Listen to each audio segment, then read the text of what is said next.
The Lives of the Saints by Father Alban Butler, March 23rd, St. Joseph Oriol. José Oriol was born in Barcelona and spent most of his life in that city. As his father died when he was still in the cradle, his mother remarried a shoemaker who loved her little stepson as if he had been his own son.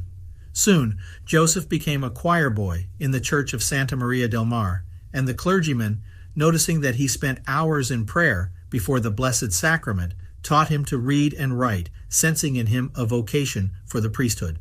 Subsequently, they enabled him to follow university courses. Upon the death of her second husband, Joseph's mother was plunged into great hardship, and the boy went to live with his wet nurse, who had a tender affection for him. The young man's life as a student was most exemplary. After receiving his doctorate and being elevated to the priestly dignity, Joseph accepted the occupation of tutor to a well-to-do family in order to support his mother.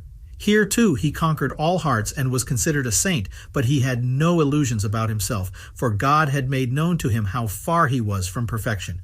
As a consequence of this revelation, he took a vow of perpetual abstinence and lived for the rest of his days on bread and water. He also increased his bodily penances and wore such ragged clothes that he was often insulted in the streets of Barcelona. No longer obliged to support his mother, who died in 1686, Joseph set out for Rome to venerate the tombs of the apostles and made the journey on foot. In the Eternal City, Pope Innocent XI granted him an ecclesiastical benefice in his native Barcelona, and as a priest in the care of souls, he continued to live in the most complete self-denial. The small room he rented on the roof of a house contained only a crucifix, a table, a bench, and a few books. It was all he needed. The income from his curacy was destined for the relief of the poor, either in alms for the living or in masses for the dead. No bed was necessary for one who never slept for more than 2 or 3 hours each night. St. Joseph had the gift of spiritual direction, and all the free time he had at his disposal was spent in the confessional. On one occasion, he was accused of excessive severity and of pointing out penances that were harmful to health. His censors managed to bring the criticism to the attention of the bishop, who suspended him, but the prohibition did not last long. The prelate died soon after, and his successor restored Joseph's full faculties. The universal zeal he developed throughout his ministry included the most opposite extremes. He was fond of teaching children. He had also great influence among the soldiers, whom he won by his chivalry and sympathy. It is certainly strange that, in the midst of this hectic life, St. Joseph should have suddenly felt the burning desire for martyrdom and decided to leave immediately for Rome to place himself at the disposal of the congregation for the propagation of the faith. In vain did the people of Barcelona try to prevent him from leaving them. 2 prudent priests insisted in vain that he use more time for reflection. His decision was made, and his purpose was unalterable.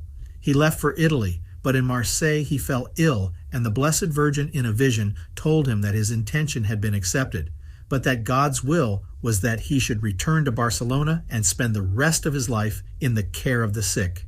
His return was acclaimed with great demonstrations of jubilation. The fame of her marvelous healing power spread far and wide, and the sick came from far and wide to be cured of their ills. His miracles followed one after another, and on one occasion the saint's confessor forbade him to perform such cures in the church because of the disturbances that were caused. In fact, the saint always sought to draw attention away from himself and attributed the healings to the tribunal of penance, but powers such as his could not be kept hidden. Like many other miracle workers, he also possessed the gift of prophecy, and among his other predictions, he foretold the hour of his own death. After receiving the last sacraments and asking for the Stabat Mater to be recited aloud, he died on March 23, 1702, at the age of 53. Huge crowds gathered around the saint's coffin, and, on the day of his burial, it became necessary to close the doors of the cathedral before proceeding to his burial.